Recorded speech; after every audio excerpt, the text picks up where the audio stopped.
Hi guys, welcome back to another tutorial. In this video I'll be showing you how to draft this reversible and detachable dress that can be styled in different ways.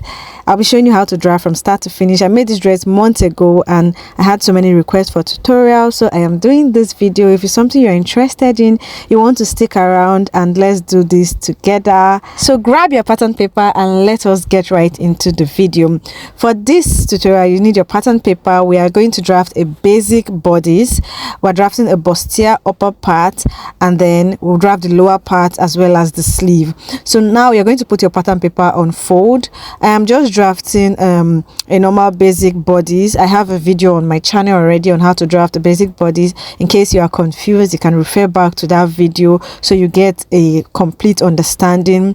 Now I put my paper on fold, and the reason why I'm putting this pattern paper on fold is because of our yoke. I just want it to be simpler for us to draft. Now I'm marking out my top line, my bust line, my under bust line, as well as my waistline. Those are the major things you need for a basic bodice. Now go ahead to measure and rule out my front shoulder line. That's 1 inch or 1 inch or 1.5 inch from your top line, and then from your front shoulder line you are going to mark out your chest line. Now after marking out your chest line, what you want to do next is put in your neckline. Just draft out your neckline. I'm using a standard of 3x3 for my neckline. Then on your front shoulder line you are going to put in your shoulder measurement, which is your shoulder measurement divided by 2. For me, I have 7 inches. Then I'm joining my neckline to the shoulder line. Now on your chest line you're going to put in your shoulder measurement also, then connect it to your front shoulder line. Next thing you want to do is your dart line, and for the dart you're going to do your nipple to nipple divided by 2. For this pattern I'm going to be using 3.5. I'm marking it on my chest line, my bust line, my under bust line, as well as my waistline. After doing that, you want to connect these lines together. This is going to be our dart line. This is where we're going to take in our bustier measurements from.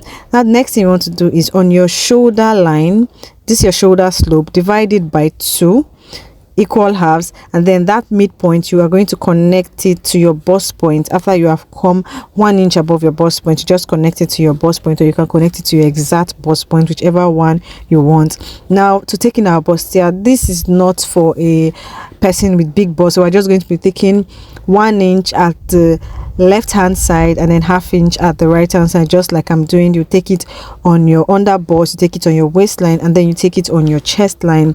Now you connect the one on your under bust to your waistline just the way I'm doing.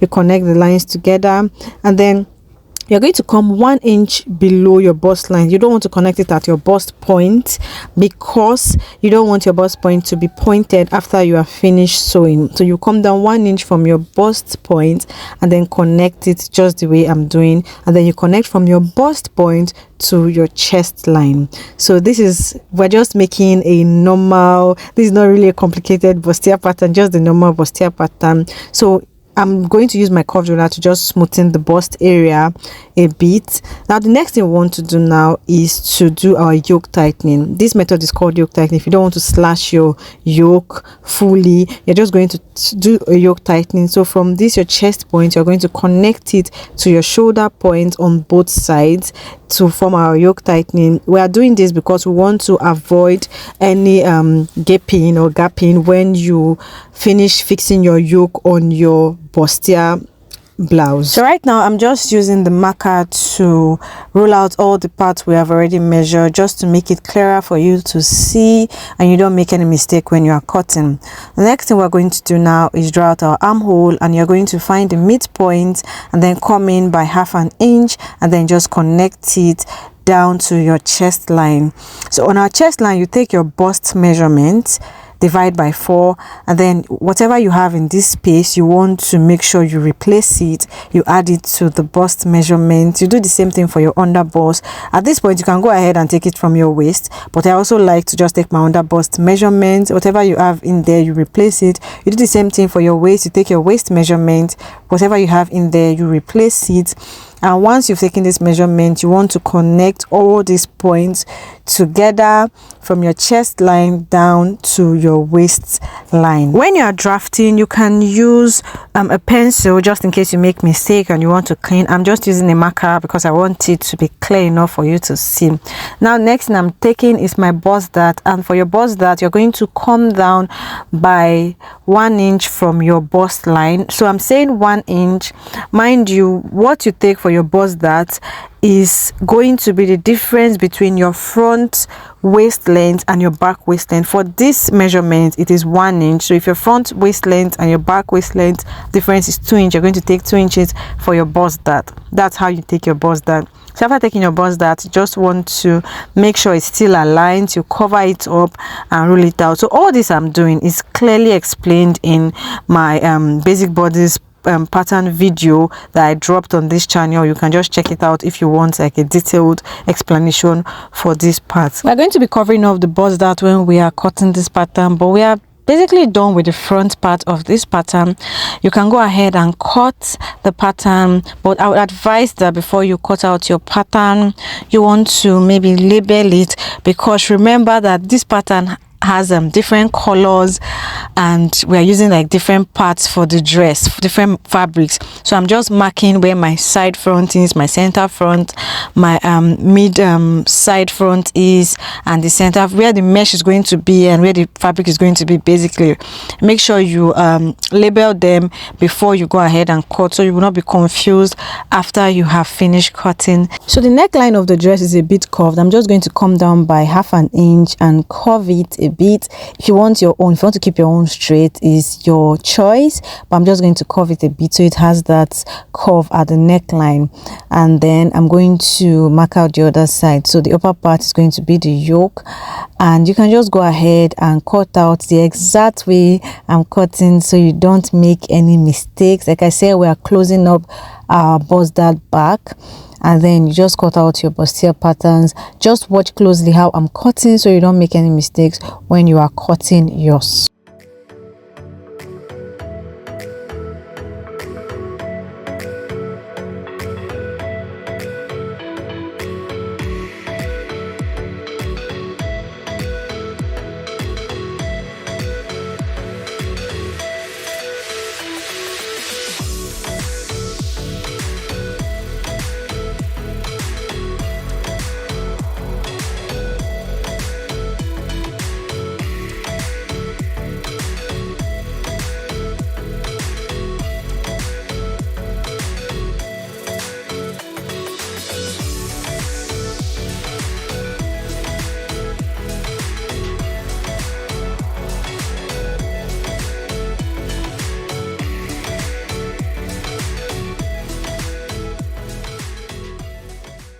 After cutting out your yoke, you want to now place these pieces back together to make sure it is back into one piece. And just the way I'm doing, you tape these two pieces together and the other side together. We're just making sure our yoke becomes one, because we're not supposed to cut our yoke into different pieces.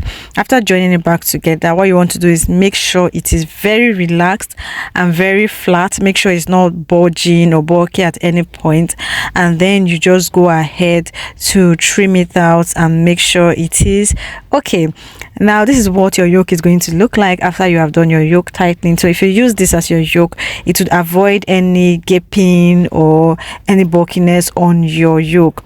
Now I'm labeling the front part of the yoke, because you know the yoke is not just like this, it has this kind of design. So you need to make sure you know the left part of the yoke and the right part of the yoke you are using. The next thing we're going to do is draft out this design we have on the yoke. So at the right part of the yoke, you want to come in by 3 inches or about 3.5 inches, whichever one will feel more suitable for you. Depends on how covered you want it to be. And then you come up by 4 inches. So you're going to connect that 4 inches down to the other one you measured. And then for the left part, you are going to come in by, like I said before, 3 inches or 3.5 inches, one you are more comfortable with. Depends on how covered you want it to be. For this part, I came in by 3.5 inches, and now I'm going to use my curve ruler to connect those 2 points together to form that like slope or curve we have on the yoke. This is it. It's very, very simple and very easy to draft. After you have marked it correctly, this is the shape it's going to have. I noticed that I wanted mine to be more open, so I added 1 inch at the upper part and then connected it again. You can leave yours like this if you don't want it to be as open as what you saw in my video, but if you want it to be as open, then maybe you want to go higher than what we initially measured. After taking this measurement, what you need to do next is just cut out this part, and then we have our yoke. Our yoke is ready. I'm just excited on how this is going to turn out. I'm going to use this pattern to make the actual dress in another video, so you want to stick around to see the finished look of the dress. So this is what we have for our yoke. Now we are done. So we are done with our front bodies, both the lower part and the yoke part. This is what it should look like when you are done with yours. Also, you want to label your patterns. Make sure you label your yoke front, because if you use the other part, then the style is going to change. Now for our back bodies, I already had my back bodies. I'm just going to show you how to remove the yoke from your back bodies if you want to use a yoke. So you can decide to just put a neckline for your back bodies and use it like this, or you can decide to separate the yoke for the back bodies as well. But whichever one you do, it's going to turn out very, very beautiful. This is it. I'm separating the yoke for this particular one, so I'm just going to do a neckline for the back, and for the neckline I'm coming down by about 1.5 inch and then connecting it to the neckline. So this is going to be, our neckline is not going to be very deep. If you want your own very deep, then you can make it very deep, but it's just going to be a high back neckline after I've removed the yoke. So I'm just labeling for the back yoke and the side back and center back. Now another thing I want to point out is you can decide to leave yours like this and just sew in your darts, or you can separate it and make it into 2 pieces. So at first I separated it after taking in my zip tightening. What I'm doing here in this part is I'm taking my zip tightening. So what I took from the zip part to avoid zip bulge, I'm adding it to my side so I don't get a shortage of in the back measurement, in the back waist measurement. So what I was explaining earlier is that you can decide to leave it fully like this, or you can slash it into 2 to have your side back and center back. At first I was slashing it, but then I just realized that I would love to just leave it and just sew in my dart. So later on in this video I had to add that dart I took out back, so I just sew it when I'm joining with the fabric. You're going to see it in the next video where I'm actually cutting and sewing the fabric.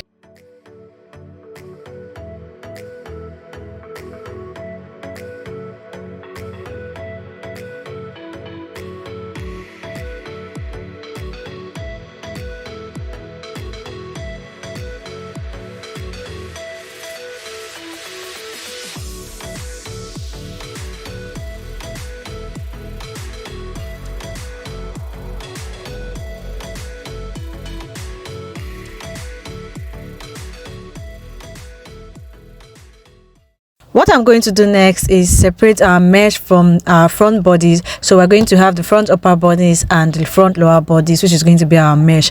And now this mesh, I don't want to cut it in pieces, so I just decided to tape it back together at that point. So I would advise you to do this so you will not have like rough edges on your mesh. You would have the issue of trying to cover it up. So you're going to cut your mesh as just one piece of fabric, but it's still going to be snatched because you've already done the dart intake away. So this is what I'm just showing this video to show why I'm rolling the lines. That's where our boning cases is going to be. I'm going to make, I think, about 5 or 6 boning channels for this outfit. So I'm marking it out. I have 1, 2 and 3. I'll just advise that when you are drafting your pattern, make sure you mark as much as possible so that when you are sewing, you would understand what you are doing, or if another person is going to sew for you, the person will understand basically. So this is what we have for our front bodice pattern, and then our back bodice pattern. So the front and back is ready, and we are going to go in to cut the other part, because we still have the sleeve part to cut and the skirt part to cut. Now we're going to do our skirt part. So this is a full length skirt. The dress I'm going to be doing is a full length dress. I'm going to be showing you how to detach the part that is going to be detachable and reversible. So this is a full length skirt. I drafted the skirt from, this is the skirt I drafted from my previous video just before this one. You can watch to know I drafted this skirt, but this is a full length skirt, and I'm going to be showing you how you're going to separate the detachable part from it. So what you want to do now is take out the length of the actual dress you want. You know, the lower part of the dress is going to be detachable, so take out the length you want. And for this length, this is exactly what I want. This one is going to be very short, so you're going to cut it out.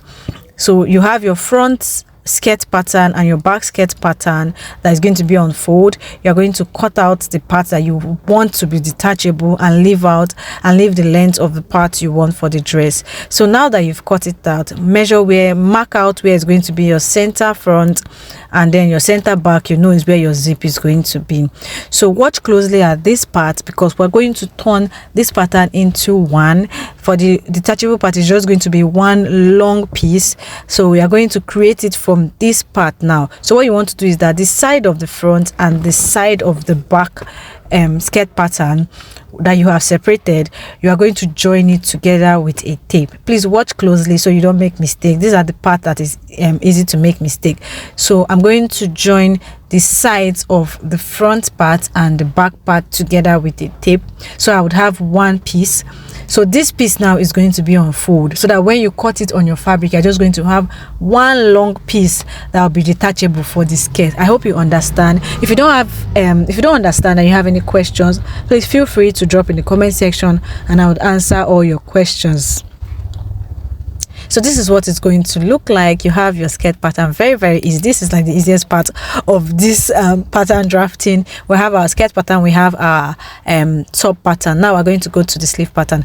For the sleeve pattern, now you're going to get your regular sleeve pattern, but if you look at the sleeve of this dress, it's not the regular sleeve. It has like a little flare that is extended to the palm area.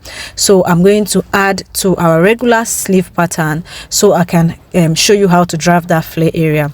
So this is our regular sleeve pattern. You're going to add an extra paper under it if you have your pattern already. If you don't have your pattern, you can draft a regular sleeve pattern and then add. So for the extension, you want to check on your hand to know where you want to extend it to. For me, I looked and I saw 3 inches is just comfortable. So 3 inches should be comfortable for you. It should not be too long or too short. So I'm marking 3 inches extra, and then I'm just connecting it to the previous sleeve. So to get the flip part now, you want to add 1 inch at both sides. If you do more than 1 inch, it's going to be kind of big, except you have like really big hands. So you do 1 inch on both sides extension, and then you roll it to meet that previous line to form the flare. So this place now, this part we just extended is going to form that cute small flare that you see on the hand, and then you cut it out. It's this simple. This is going to be cut also on fold. This is what it's going to look like on the hand after you have finished sewing it. I'm just trying to make you know what it's going to look like. So now mark your pattern. Like I said, make sure you mark your patterns. I'm going to be cutting this on fold so you don't forget when you are cutting your fabric. So this is it. We are literally done with everything. We have our sleeve pattern, we have our upper bust pattern, we have the lower where the mesh is going to be, we have the skirt pattern, we have the back piece. This is everything. If you want to know how to cut this dress, how to cut and sew this dress, I'm going to be posting that video next. So if you found this video helpful, don't forget to give this video a big thumbs up. Don't forget to hit that share button to others it may be useful to. Subscribe and leave a lovely comment. And in the next video, I'm going to be showing you how to cut and sew this dress from start to finish, so you want to stick around for that. See you in my next video. Until then, keep winning. Bye.